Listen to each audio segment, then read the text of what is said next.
Ya, Assalamualaikum warahmatullahi wabarakatuh. Kita berada dengan tim kontra propaganda dalam mengaktifkan duta damai kita.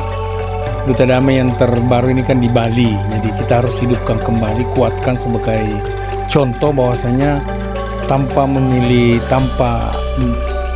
ada alasan tertentu kenapa misalnya di Bali atau apa ya, karena gilirannya semua pada akhirnya wilayah akan kita kembali ingatkan. Kalau pada saat pembentukan duta-duta damai beberapa tahun yang lalu itu isu desakan media sosial menyasar anak-anak di usia sekolah belum terlalu kuat. Sekarang ini kan atas temuan aparat intelijen dengan menyalahgunakan media sosial lewat Roblox game. Ini harus kita ingatkan guru-guru. Dengan guru-guru hari ini kita kumpulkan dan esok dilanjutkan khusus siswa-siswi. Kita bangun upaya untuk memperkuat imunitas melalui kontra narasi. Nah, kontra narasi ini bukan hanya kita yang bisa lakukan. Mungkin kalau kita lakukan mereka baca atau tidak, tapi kalau mereka sendiri, para guru sendiri kita latih bagaimana merangkai narasi-narasi moderat, narasi-narasi positif, ya itu pasti dari imunitasnya sudah kuat. Ya kalau hanya membaca, ya mungkin jarang yang bisa langsung paham. Tapi kalau mereka sendiri yang kita jadikan agen peace ambassador terhadap dirinya, lingkungannya, masyarakatnya, saya kira dan saya yakin kita bisa berhasil meminimalisir, menghilangkan mungkin tidak bisa, tetapi mengurangi, meminimalisir pengaruh-pengaruh media sosial lewat berbagai macam aplikasi termasuk Roblox itu paling tidak kalaupun dia bermain dia sudah punya kehati-hatian, karena kita tidak bisa larang, tidak boleh. Kita membimbing, kita mengarahkan, memberikan contoh, bahkan kita sendiri sebagai guru harus ikut bermain di dalamnya agar kita bisa menguasai dan mengganti narasinya. Inilah tujuannya kita. Karena kalau melarang tidak mungkin. Arus informasi itu seperti hembusan angin.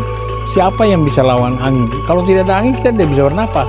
Tetapi ya tinggal kita ingatkan, silahkan ikut arus tapi jangan terbawa arus. Kalau ikut arus itu berarti kita punya jati diri. Kalau terbawa arus itu tidak punya jati diri. Dia apa aja bisa ditelan. Itulah yang rusak. Itulah yang nanti melupakan jati diri aslinya sebagai bangsa Indonesia dan melupakan ya nilai-nilai kearifan lokal, konsensus berbangsa yang harus dimiliki semua generasi sebagai harapan bangsa di hari esok. Sebelumnya saya sampaikan salam Om Swastiastu.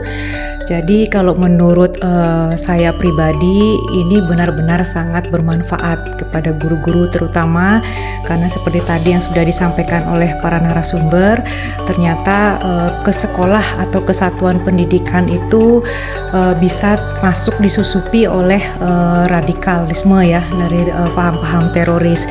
Jadi kalau ada guru ataupun tenaga kependidikan yang sudah mengetahui seperti apa harus mengantisipasi, ini tentunya sangat baik sekali karena mereka terus terang memang belum pernah ada pelatihan yang sifatnya seperti ini anti teroris. Paling kalau misalnya pelatihan akademis itu sudah banyak, tetapi hal-hal yang berkaitan dengan anti teroris ataupun hal-hal yang menyangkut seperti itu memang masih amat sangat jarang ada di Provinsi Bali.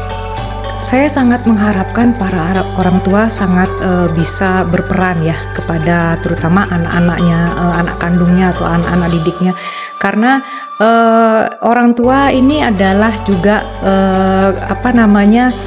gerbang juga mereka di keluarga. Jadi selain di sekolah adalah guru untuk penjaga, tentunya yang di rumah yang mayoritas juga jam-jamnya banyak bersama keluarga. Jadi kalau misalnya orang tua dalam hal ini sangat sedikit perannya, tentunya juga akan percuma nanti dari pihak sekolah ataupun guru tenaga pendidik berusaha untuk mengantisipasi, karena orang tua ini dia lebih bisa lebih bisa mengetahui sifat anaknya seperti apa, sehingga hal-hal yang untuk mengantisipasi itu mungkin mereka lebih paham daripada guru atau tenaga pendidik. Jadi karena mereka sudah memahami seperti apa anaknya, sehingga dalam membina atau membimbing supaya tidak terimbas radikalisme ini tentunya lebih paham daripada guru ataupun tenaga pendidik. Yang perlu diwaspadai adalah pembentengan terhadap pemikiran yang moderat, bahwa Islam itu hadir, terutama kalau kita yang beragama Islam ya, hadir itu ya harus moderat dalam berislam, tidak boleh terlalu ekstrim walaupun tidak boleh juga terlalu menggampang-gampangkan. Nah, inilah yang menurut saya selama ini mungkin agak kurang dinarasikan gitu. Moderat ini seperti apa gitu, sejauh apa moderat itu gitu. Nah, inilah yang perlu dijelaskan lebih banyak kepada masyarakat, kepada para orang tua, kepada para guru nih bagus juga, tapi orang tua itu jauh lebih penting juga, karena mereka yang juga hampir 24 jam ketemu dengan anak-anak atau juga dengan anggota keluarga yang lain yang bisa mungkin membentengi keluarganya dari virus radikalisme ini. Saya pertama mengucapkan terima kasih kepada BNPT gitu ya, karena telah memilih Semansa sebagai tempat untuk kegiatan ini. Kegiatan ini sangat bermanfaat sekali. Kenapa? Karena kita tahu di kalangan generasi muda rasa cinta tanah air kan semakin luntur. Bukan saja semakin luntur, malah banyak yang tidak menghargai apa yang telah dihasilkan oleh para pahlawan kita dari perjuangannya. Kemudian di sini acara ini juga cukup membuka wawasan. Karena selama ini kan kita nggak tahu apa itu radikalisme, intoleransi. Kalau bullying kan memang tiap sekolah ada gitu kan, dan kita sudah mengatasinya. Sehingga wawasan mereka bertambah. Bahwasanya ada sebenarnya gerakan-gerakan di sekitar kita yang cukup membahayakan stabilitas negara. Salah satunya yaitu terorisme, lalu kegiatan-kegiatan anti Indonesia yang seperti dijelaskan oleh narasumber tadi. Kita mengetahui di Bali kemajemukan begitu dihargai. Termasuk di SMA 1 ini di dunia siswa juga kemajemukan baik dari segi agama, budaya, beraneka macam. Nah, ini merupakan suatu tugas sebenarnya. Bagaimana menjaga keharmonisan ini biar tetap terjaga sampai sekarang ini. Nah, kita di sekolah selalu mengembangkan sikap toleransi dan selalu mengembangkan sikap NKRI 1 gitu. Mohon maaf, di sekolah Semansa satu-satunya sekolah yang paling majemuk yang memberikan keleluasaan. Baik itu agama lain, misalkan ada berhijab, itu semua kita perbolehkan. Jangankan murid, guru pun banyak seperti itu. Lalu tempat-tempat ibadah juga kita siapkan.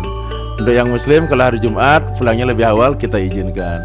Umat Kristiani merayakan Natal, silahkan. Umat Buddha menyarankan Imlek juga kita izinkan. Jadi kalau kita cari di sekolah itu mereka sudah tertanam. Dari dalam diri mulai kita tanamkan sikap-sikap toleransi. Kita berharap ke depannya kalau mereka sudah dewasa atau kuliah, sikap itu masih tetap terjaga sampai mereka dewasa. Jadi tujuan utama kita sih sebenarnya untuk mengingatkan aja bahwa bullying itu bukanlah sesuatu yang dibenarkan. Jadi perundungan, segala jenis kekerasan itu adalah hal yang nggak diperbolehkan ya, apalagi di sekolah. Nah, jadi tujuan kita ikut lomba ini tuh cuman menyampaikan aja untuk menginspirasi para siswa-siswa di SMA Negeri 1 Denpasar dan sekolah-sekolah lain supaya menghentikan tindakan-tindakan bullying dan kekerasan pada siswa-siswa. Sekian.